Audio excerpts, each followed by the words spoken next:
Manolo, medyo bilisan mo. Panandalian Baka mahuli tayo sa kasal. Nakakahiya. Ako pa naman ang ninong. Upang bigyang daan ang mahalagang report boss sa ating radio patrol announcer. Come in, patrol number 1, you're on the air. Patrol number 1, come in, you're on the air. Thank you mga kaibigan. Isa pong hostage drama ang nagaganap dito sa simbahan ng San Roque, dito sa Blooming Treat. At marami na pong taong nakapaligid dito at inaabangan kung anong maaaring maganap dito sa nasabing insidente. Mga kaibigan, ipilitin po namin makapasok sa loob ng simbahan upang alamin kung anong tunay na motibo nitong si Engineer Caba na hawak ngayon si Padre Salvador. Nakita ko na po si Colonel Ernesto Totoy Docno na dumating upang pamahalaan ang operasyon ng mga pulis. Samantala, nato na rin po ang mayor ng Maynila na dumating at napagalaman itong nasabing pangyari. Okay, patrol number 1. Wala lang nagaganap ng hostage drama dyan sa San Kaya Roque. na ni Toto yun. At yung maaari ay kulang na Andun mas mayor. Isipin niya, inagawa ko pa sa eksena. Alam mo naman yun. Walang iba kundi si General Alfredo. Mapapel de hapon.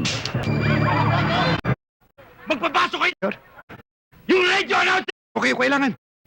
Sino ba na? Kinagyan buhay ko? Ha? Kinugot mo pa, pare!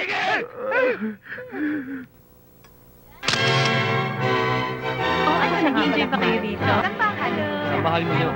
Diyan lang ako.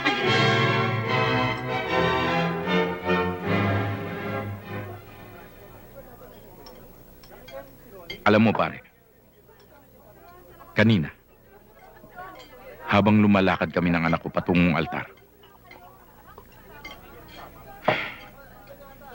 hindi ko mapigil na tumulo ang aking luha.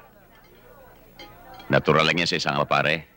Lalo na pagbabae ang anak mo. Ako rin. Ganyan din ang naging damdamin ko nang ikinasal ang anak kong babae. Kasi, mahal na mahal ko yung batang yan. Siya nga pala. Bakit nag-iisa ka lang? Hindi mo kasama si Mrs. Kasi matagal nang wala dito sa Pilipinas sa may bahay ko. Nasaan siya? Nasa Amerika.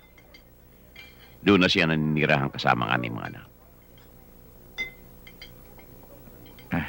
Nag-iisa ka lang dito. Hindi ka ba nalulungkot?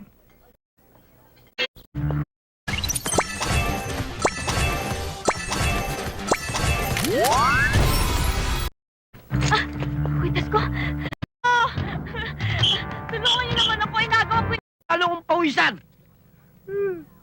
Ilabas mo na sabi eh! Wala akong snatch! Ilabas mo na sabi eh! Pinipilit mo ako. Ito!